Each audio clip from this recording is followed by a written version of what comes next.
Hey guys, welcome to another episode of Zach's Credit Card Guide. What we're talking about this week is what are secured credit cards? Who are they for? How do you get one? What's the point? So first, what is a secured credit card?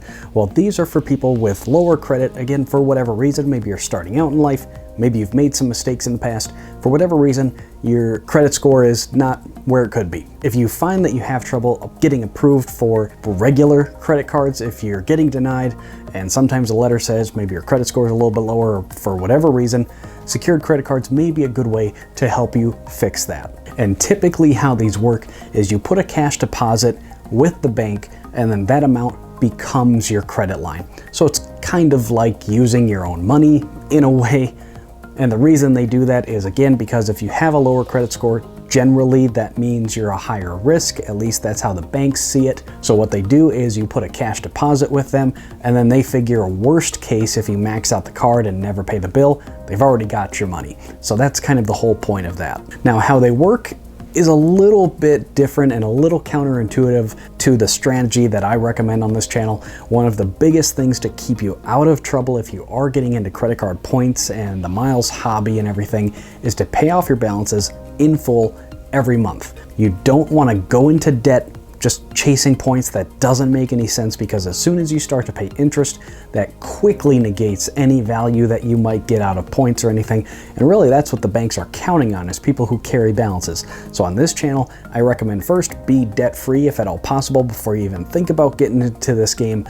But for sure, make sure that you're living within your means and you're paying off your balances in full every month, except with secured credit cards. And here's the little bit of a nuance here. With some of these secured cards, what they're doing to give you a boost in your credit score is to make sure that you're paying a bill on time every month. Now, what I like to do is I pay all of my cards, whatever I've used, every 2 weeks. When I get paid, I just go onto my accounts, whatever cards I've been using in the past 2 weeks, and I just pay them off. So my statement balance, typically, like when my actual statement posts for the month, it's typically a zero balance because I already paid it off a week ago or something like that. And that's generally what I do, just to avoid a lot of drama. The problem with doing something like that with a secured card is they need to post that you had a balance when the statement cuts. Otherwise, when it goes to your credit report, when they report your monthly activity to the bureau, it looks like you're just not using the card. Like if you look at my credit report, I have quite a few cards open, but typically when my credit report updates every month, there might be a balance of like 80 bucks or something like that on some of these cards because I've paid off the card already. But if you're doing that with a secured card and it just shows zero every single month, it looks like you're not using it, which is not what you want with a secured card. When you apply for regular cards, again, I just say regular for no reason, but you know what I mean, for unsecured cards.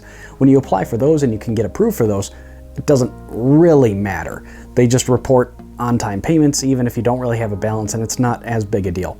But when you're actively trying to improve your credit score, you want to show that, one, you're using the card and that you're using it responsibly. If it just reports a zero balance, it just looks like you're not using it and you're not really going to see any benefit. You might see a little, but you probably won't see much benefit at all. So the way to use secured cards effectively is to use them kind of like you normally would. You're probably going to have a very low limit. It's typically only what that cash deposit is, which might only be up to a couple $100 in some cases.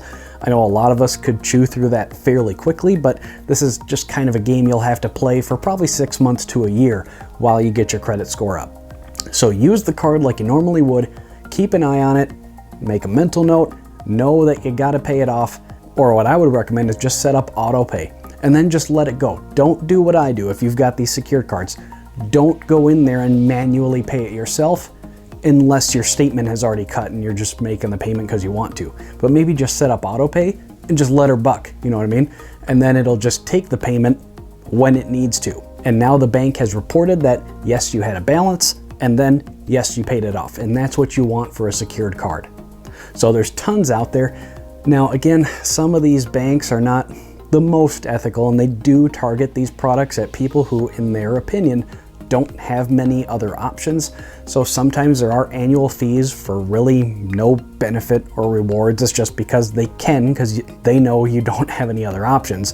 So you might have a minor annual fee or something like that.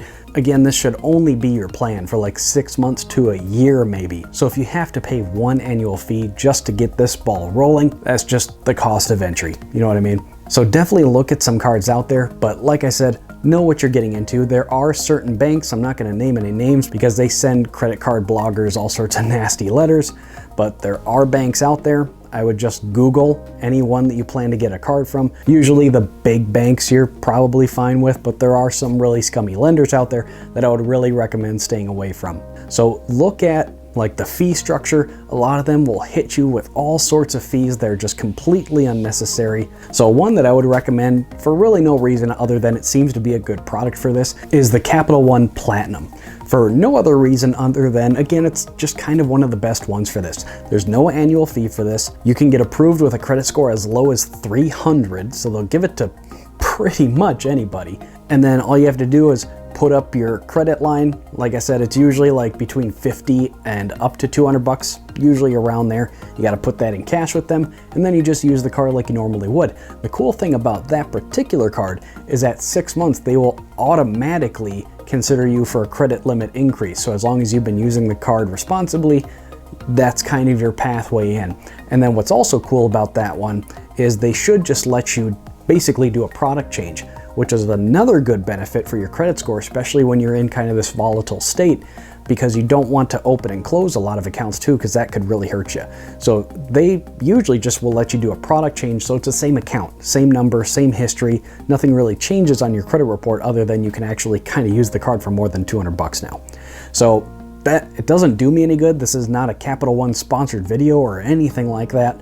I don't even have a link to refer you to it. It's just kind of one of the quintessential cards for this situation, but there's tons out there, so do your research, find one from a reputable bank with not a lot of fees or anything. And like I said, you should only need to play with a secured card for like a year typically. And again, the most important thing is to have a balance when your statement posts. And then of course you want to pay it off as quickly as you can, pay it down in full, but you want a balance to report when your statement posts. And then there's typically a grace period for interest. So as long as you pay it between when your statement posts and when that grace period ends, typically 2 or 3 weeks-ish. Each bank's a little bit different with that. Some will charge you interest immediately. So again, it's very important to read the terms and conditions when you apply for a card, but that's the most important thing, is that you want a balance to post. If it posts a zero balance, if you're paying off your cards responsively, you're doing the right thing. It's just the credit score system is not perfect. So you do want a statement to post with a balance. You do that for a couple months, maybe up to a year, and then you can start to apply for other credit cards. My question for you guys is, have you ever had a secured card before? If you have any useful advice or tips for anybody who's in that situation, leave those in the comments down below. If you guys have any other comments or questions, please do leave them down below. I try to get to every single one. If you'd like to get in touch, here's my social media links, which you can find down in the description as well. And last, before we go guys, if you enjoy straightforward, to the point content like this where we talk about credit cards and the points and miles hobby, please make sure to leave the video a thumbs up and hit that subscribe button. Pretty easy and free ways to help support the channel. That's all I've got for you this time, guys. See you at the next one. Hey, thanks for watching. Make sure to drop a comment down below and give the video a thumbs up. Here's some other videos that I think you'll really like. Make sure to subscribe to the channel so you don't miss any future videos, and I'm on Facebook and Twitter as well. See you at the next one.